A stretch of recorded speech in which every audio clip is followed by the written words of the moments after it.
आज का युवक वर्सेस भगत सिंह का युवक। क्या आज का युवक सिर्फ अपने भविष्य की चिंता में डूबा है या वो समाज देश को बदलने की ताकत भी रखता है? भगत सिंह मानते थे कि युवक सिर्फ उम्र का नाम नहीं बल्कि एक सोच है, एक आग है जो अन्याय के खिलाफ खड़ी हो सकती है। उनके अनुसार असली युवक वही है जो सवाल करता है, जो अंधविश्वास और डर के आगे झुकता नहीं है और जो अपने देश के लिए सोचने और लड़ने का साहस रखता है। तो आखिर भगत सिंह युवाओं से क्या उम्मीद रखते थे? क्या हम आज उनके उस सपने पर खड़े उतरते हैं? जानने के लिए वीडियो को अंत तक जरूर देखें। दोस्तों, आज हम बात करने वाले हैं भगत सिंह युवाओं के बारे में क्या सोचते थे, क्या उनका विचार था। युवक शीर्षक। भगत सिंह का यह लेख साप्ताहिक मतवाला में बलवंत सिंह के नाम से छपा था। भगत सिंह ने मतवाला लेख देशभक्ति के सम्मेलन सभा में लिखा था। क्रांतिकारी लेख प्रायः गुमनाम लिखते थे। इस लेख की चर्चा श्री पूजन सहाय की डायरी में भी मिलती है। युवावस्था मानव जीवन का बसंत काल है। उसे पाकर मनुष्य मतवाला हो जाता है। हजारों बोतल का नशा छा जाता है। विधाता की दी हुई सारी शक्तियां सहस्त्र धारा होकर फूट पड़ती है। मदांध मातंग की तरह निरंकुश, वर्षाकालीन सोनभद्र की तरह दुर्धर्ष, प्रलयकालीन प्रबल भंजन की तरह प्रचंड, नवागत बसंत की प्रथम मल्लिका कलिका की तरह कोमल, ज्वालामुखी की तरह उच्छृंखल और भैरवी संगीत की तरह मधुर युवावस्था है। जैसे क्रांतिकारी की जेब में बम गोला, षड्यंत्री की अष्टी में भरा भराया तमंचा, रन रस रसिक वीर के हाथ में खड़ग, वैसे ही मनुष्य की देह में युवावस्था है। युवावस्था देखने में तो सस्य श्यामला वसुंधरा से भी सुंदर है, पर इसके अंदर भूकंप किसी भयंकरता भरी हुई है। इसलिए युवावस्था में मनुष्य के लिए केवल दो ही मार्ग हैं। वह चढ़ सकता है उन्नति के सर्वोच्च शिखर पर, वह गिर सकता है अधपात के अंधेरे खंदक में। चाहे तो त्यागी हो सकता है युवक, चाहे तो विलासी बन सकता है युवक। वो देवता बन सकता है तो पिशाच भी बन सकता है। वह संसार को त्रस्त कर सकता है। संसार में युवक का ही साम्राज्य है। युवक के कीर्तिमान से संसार का इतिहास भरा पड़ा है। युवक ही रणचंडी के ललाट की रेखा है। युवक ही स्वदेश की विजय विजयंती का सुदृढ़ दंड है। वह महाभारत के भीष्म पर्व की पहली ललकार के समान विकराल है तो रावण के अहंकार की तरह निर्भीक है। प्रहलाद के सत्याग्रह की तरह दृढ़ और अटल है युवक। अगर किसी विशाल हृदय की आवश्यकता हो तो युवक के हृदय टटोलो। अगर किसी आत्मत्यागी वीर की चाह हो तो युवक से मांगो। रसिकता उसी के बाटे पड़ी है, भावुकता पर उसी का सिक्का है। वह छंद शास्त्र से अनभिज्ञ होने पर भी प्रतिभाशाली कवि है। कवि उसी के हृदय अरविंद का मधुप है। वह रसों की परिभाषा नहीं जानता, पर वह कविता का सच्चा मर्मज्ञ है। सृष्टि की एक विषम समस्या है युवक। ईश्वरीय रचना कौशल का उत्कृष्ट नमूना है युवक। संध्या समय वह नदी के तट पर घंटों बैठा रहता है। विचित्र है उसका जीवन, अद्भुत है उसका साहस, अमोघ है उसका उत्साह। वह निश्चित है, असावधान है। लगन लग गई है तो रात भर जागना उसके बाएं हाथ का खेल है। जेठ की दोपहरी चैत्र की चांदनी है।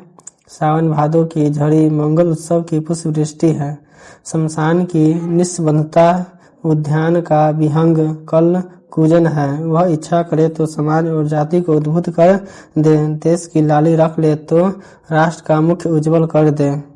बड़े बड़े साम्राज्य उलट डाले। पतितों के उत्थान और संसार के उद्धारक सूत्र उसी के हाथ में है। वह इस विशाल विश्व रंग स्थल का सिद्धहस्त खिलाड़ी है। आज के युवक ही कल के देश के भाग्य निर्माता है। वे ही भविष्य के सफलता के बीज हैं। अगर रक्त की भेंट चाहिए तो सिवाय युवक के कौन देगा? अगर तुम बलिदान चाहते हो तो तुम्हें युवक की ओर देखना पड़ेगा। प्रत्येक जाति के भाग्य विधाता युवक ही होते हैं। संसार के इतिहास के पन्ने खोलकर देख लो, युवक के रक्त से लिखे हुए अमर संदेश भरे पड़े हैं।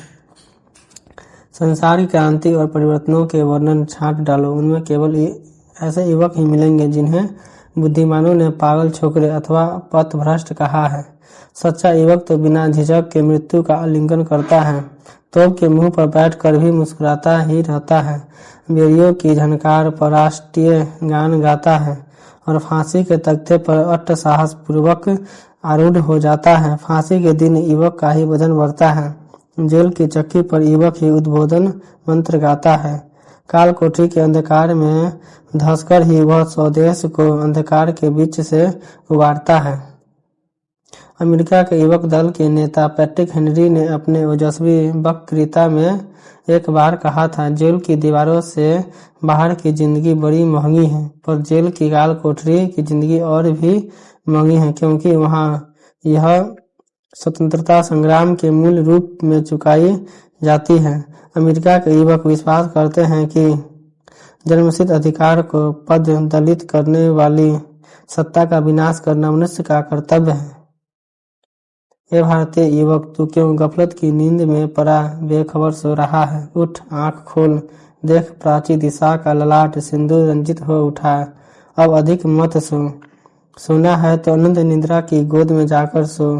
कापुरुषता के क्रोध में क्यों सोता है? माया मोह ममता का त्याग कर गरज उठ। तेरी माता, तेरी प्रात स्मरणीय, तेरी परम वंदनीय, तेरी जगदम्बा, तेरी अन्नपूर्णा, तेरी त्रिशूल धारणी, तेरी सिंहासनी, तेरी शस्य श्यामलांचला आज फूट फूट कर रो रही है। क्या उसकी विकलता तुझे तनिक भी चंचल नहीं करती? धिक्कार है तेरी निर्जीवता पर, धिक्कार है तेरी निर्जीवता पर। तेरे पितर भी नतमस्तक है इस नपुंसकता पर। यदि अब भी तेरे किसी अंग में कुछ हया बाकी हो तो उठ कर माता के दूध की लाज रख, उसके उद्धार का बीड़ा उठा, उसके आंसुओं की एक एक बूंद की सौगंध ले, उसका बेड़ा पार कर और बोल मुक्त कंठ से वंदे मातरम। दोस्तों, ये था भगत सिंह का विचार युवाओं के प्रति। युवाओं के प्रति ये सभी चीजें भगत सिंह युवाओं के अंदर देखना चाहते थे, पर आज का युवक तो कुछ और ही कर रहा है। अगर भगत सिंह आज होते तो शायद वो हमसे यही पूछते, क्या तुम सिर्फ अपने लिए जी रहे हो या समाज और देश के लिए भी कुछ कर रहे हो? युवक होना सिर्फ उम्र नहीं, एक जिम्मेदारी है। अगर आपको ये वीडियो पसंद आया हो तो लाइक, शेयर और सब्सक्राइब जरूर करें और कमेंट में बताएं कि आज का युवक भगत सिंह के सपनों पर खरा उतर रहा है या नहीं।